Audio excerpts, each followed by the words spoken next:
Guys, hope you're having a great day so far. Today is Sunday, and today I'm going to be showing you guys how I create my YouTube thumbnails. As you guys know, two of the most important things that draws people's attention to your videos is the YouTube title and also the thumbnail. So having a really good thumbnail, an eye-catching thumbnail, is really important in terms of getting people to be interested in clicking on your video and watching it. So if you try and make it look as appealing as possible, as eye-catching as possible, then you're going to increase your views and overall increase your subscribers. So I'm going to take you through step by step on what I do to create my thumbnails. It's actually quite an easy process, so hopefully this is helpful for you guys, and you can use this on your own videos and apply it, and hopefully it'll help you guys as well. So let's get straight into it. So you can just choose any part of the video that you want, obviously, as you normally would.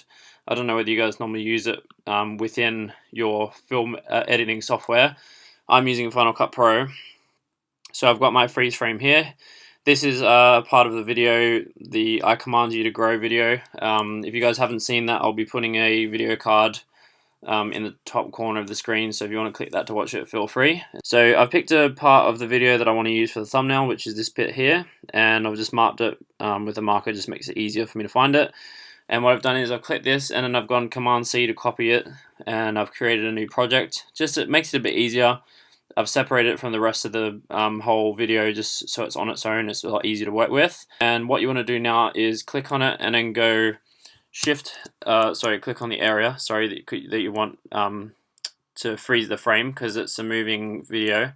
So you click on the area and then you go Shift H, and then as you'll see, it's created these red boxes here. So this whole red zone is the freeze frame, and then anything in the green, as you see, is just the normal video. So what you want to do, I've done it a few times, so that's why it's done it multiple red boxes. When you do yours, it'll just be one. So just going to go all the way, so there's just one red box. Zoom in a little bit. Okay. And then get rid of the green box on the other side. There we go. Okay, so that's that. So you just have just the red box, red zone, and it says hold. So that's just meaning freeze frame. Click on that, go Command C, and then at the start go Command V. So it's going to copy and paste it next to it there. What you want to do is click on this clip here. My laptop's being a bit slow today for some reason when it does its thing. Okay, click and drag, and you want to place it above the original clip there, so you got it one on top of the other. And this top one is the one that we're going to be working with here. So go over to effects, and then you've got draw mask, so that's what we're going to be using. Click and drag, again it's being a bit slow, so you click and drag the draw mask here onto the top clip here. Alright, cool, so that's done that. So when you click here, you're going to have this little, this little scribe thing, whatever it's called here. That's just what you're going to use, and you're going to outline the target area, which for me is myself. And then you go all the way around tracing it, and then completely, trace the whole subject matter. So I'm going to go ahead and do that. I'm going to obviously speed it up so you guys don't have to sit here and watch me do it, because it does take a good few minutes, depending on how specific you want to be. You can do it very roughly, obviously, but if you don't do it right to the edges, then you're gonna, when you do your outer glow, the outline, it's gonna become fairly evident when you actually put it into place. So you can obviously click on this and zoom in if you want to be really specific, and then that way you can trace it really finely. I normally try and do that so I can make it as neat as possible, but I'm going to go ahead and speed this up for you guys, and I'll catch up with you once I've done that.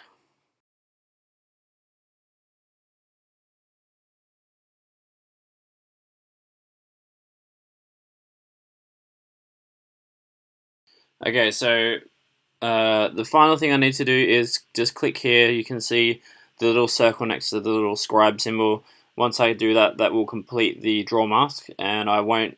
I don't believe I'll be able to edit any of these circles. So just to be on the safe side, before I do that, some of it I obviously haven't done it to the best of my ability because it's quite zoomed out, so it's quite hard to make sure that it's right, close to the lines, because you want it basically right on the edge of your skin for this example. So I'm just going to go ahead and make little adjustments Again, I'm going to speed this up, but I just wanted to explain what I was doing, just so you guys have a proper understanding.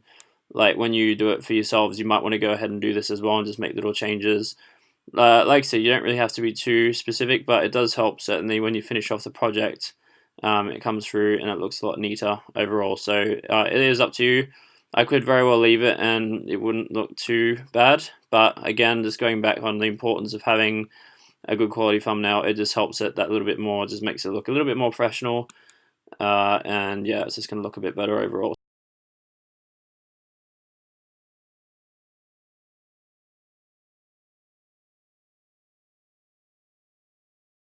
Okay guys, so I've gone ahead and I fixed up all the little bits that I've made a bit too far away from the lines. So just to clean it up a bit and just make it look that little bit neater. So I'm going to go ahead and click on there so you see now the line's completely connected. So now that that is done, you go ahead and you click on this one, the one that we've been doing the draw mask on, and go Command C. So you're going to copy this, click at the start, go Command V, and that's going to place another one on top here. So we've got 3 levels. The original one down the bottom here, the middle one which we've just done the draw mask on, and then the top one here. So I'm going to just explain the reason why we've got 3. So this middle one here is the one where we're going to create the outer glow. So this is the line that we're going to work on bringing away from the body. So that's going to really make that line come out. So you go to here in the effects thing, the video inspector, and you go draw mask. Here you've got feather. So the feather is going to be what's going to make that line pop out. So with me, I normally like to make it quite large so it really pops out from the subject, just to make it really stand out. So I normally go with 40, but it's up to you guys. Like I said, you can really experiment with it and you can make the lines bigger, you can make them smaller. So you go like this, done that, and then a quick way, the keyboard shortcut, is Command 6. That will take me to the color board, and then here you can really play around with it and get really creative and make some cool colors. So you'll see straight away you can change the color of the glow and make it really interesting. That's a pretty cool color. And then if you just move these around, it will change the color slightly as well. So you can play around with it. You can move one, you can move them all. It's completely up to you. I'm going to do that because it looks quite cool. It's quite bright. It looks quite good. So you'll notice, guys, this was a fairly quick job. Normally I'd spend a bit more time like making it even neater. You'll notice, prime example, oops. So like here, for example, there's slight areas where it's like you can see a bit of a gap in between my skin and the glow. And this is what I was saying, guys, about it not looking amazing. So what you can do a few things. Now that we've completed it, I'll just give you an example of what happens if you move. So here, for example, there's a bit of a gap in between my thumb and the glow. So now if I move this, all it's going to do is make the glow wider. So the glow originates here. It won't bring it in if you drag that in. So that's not a massive issue, but that's just sort of what happens. Just going to fix that up a bit. That's just what happens if you don't like adjust it before you complete the actual draw mask, which is what I was saying earlier. Another thing you can do, guys, and this is why you've got this top one here. The purpose of this one will basically feather in like from this outer glow, if that makes sense. Let me just show you it so it makes sense. So just quickly, just to show you, so you can see here there's quite a big gap there. So what I'm going to do is I'm going to click on here, scroll down to feather, and now on this feather it's going to be a negative number because you want the glow to go in closer towards the skin, not out. So I'm going to go -2, hit enter, and now if I click on here, so you'll notice now the line has gotten a bit closer. So if I go Control Z just to undo that last action, just so you can see the difference. Yeah. So yeah, so it goes from that. If we go, oh, this is being a bit slow. So I'm going to increase it a bit just to make it a bit more obvious, -4. And then if we click here, so you see now like the glow's gotten a lot closer to my skin. Quite a lot of the gaps that were there before have now closed up. But in some areas where I've done it really well, it's actually gone into my skin, so it's making my forearms look a bit smaller, which is not a good thing. So I'm going to go ahead and remove that. The next thing I do is you go to generators up here, or titles, this button, and go to generators, and then you've got gradient here. So you click and drag on the gradient down, and you want to place it in between the original clip and the draw mask clip that you made originally. Let me just cut off this end just to make it a bit neater. So, as is right now, it's going to completely blank out the screen in the gradient color, and you won't be able to see the background. You can obviously leave it that if you want to, and just have that, and then have the subject matter in the background, like that. It's completely up to you, but me personally, I always like to have the background showing with the gradient sort of applied to it, so it has like a sort of colored hazy effect. So if you want to have that same effect, all you do is just go add, and then boom, there you can see the gradient's still there, but it's a bit more visible. Like you can see the background as well, which is good. So you get that nice bright colors, which you can change here. I'll show you that in a second. And then also you've got the background as well, so you can sort of see what's going on, not just like me floating in the air with my hands up, looking really weird, which it does anyway, but you get the point. So a few things you can do just quickly to go over it. The gradient, you can move these things here, and that changes the direction. As you can see, it's a 50-50, well, it's a split between the two colors, and if you move this, then it moves the gradient. So let's just change the colors and just see what we can do. So that's quite a good one. You can adjust the brightness depending on how intense you want it to be. And let's go red with this one. Actually, no, I'm gonna go a different color because I think I've used red previously, quite recently, and I don't want to keep using the same color. But that's a good thing, guys. You can really experiment with the colors and make them all different colors and stuff. You know, make them really nice and bright. Just remember, you really want this to pop out and like be very, excuse me, very visible when people are scrolling through their YouTube feed, and that you're gonna come across this, you know, bright, really colorful thumbnail with your picture in there, and it's gonna have a glowing subject, so it's gonna really pop out and stand out from the rest of the thumbnail. So that's the goal here, guys. So, you know, get creative and don't be afraid to make the colors nice and bright, because all it's going to do is just draw more attention to it. So the last thing we need to do is to add a title. So I just go with the basic title. I don't really try and make it any more complex than that. Just keeping it simple. The font that I use though is the same font every time, and it's actually a really good font. It's called Surfing Capital, and I got it off a website called dafont.com. If you visit that website, you've got loads and loads of fonts to choose from. If you want to use the same one as mine, I'll just show you. Surfing Capital, so this is it here. So if you go on dafont.com and you search for Surfing Capital, if you want to use the same one that I use, that's that one there. I think it's a really cool font. Nice, blocky, sort of quirky style of font. And it's one that I really like, and I've been using that all the time for my videos, and it looks really cool. Cool, so increase the size, obviously, depending on what you're writing. If you have a lot of words, you won't be able to fit loads. So once you've done that, you've written out your text and you've chosen like how you want it to be laid out. I'm just going to quickly adjust this. And again with this as well, you can go Command 6, go to exposure, increase the exposure, and that's really going to make the writing be even brighter.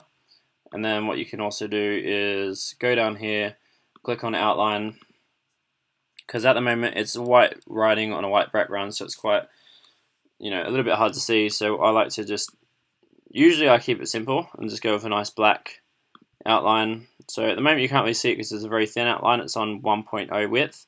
You can increase that however big you want. I normally go with 12. That's quite a good one.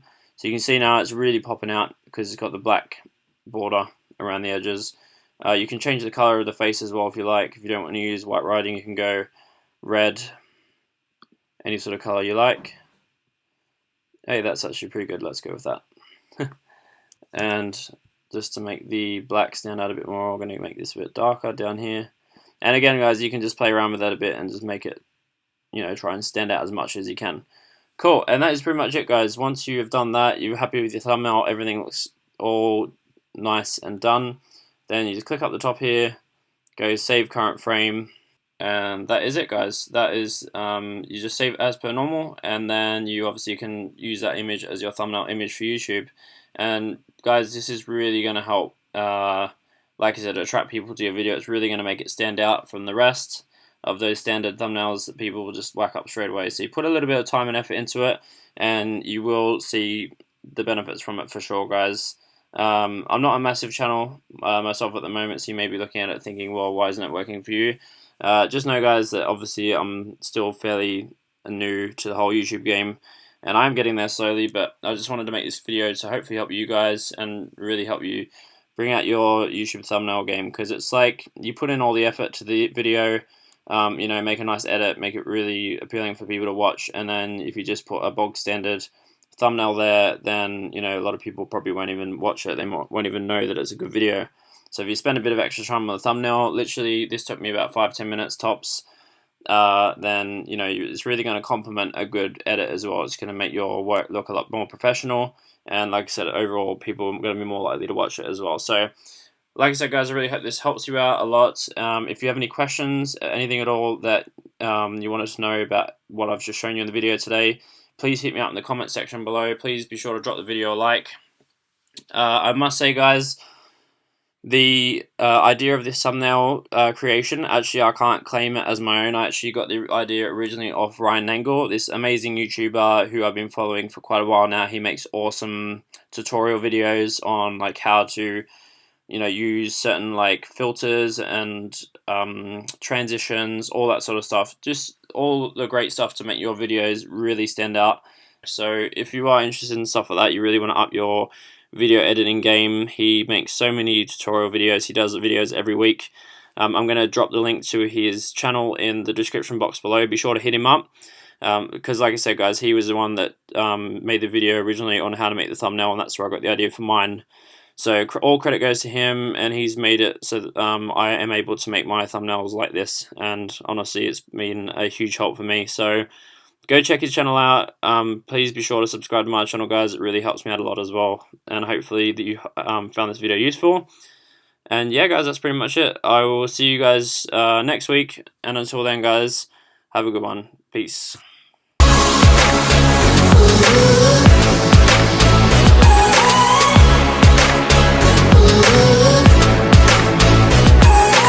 And yeah, really make them you know, What? Bro, what are you talking about, man?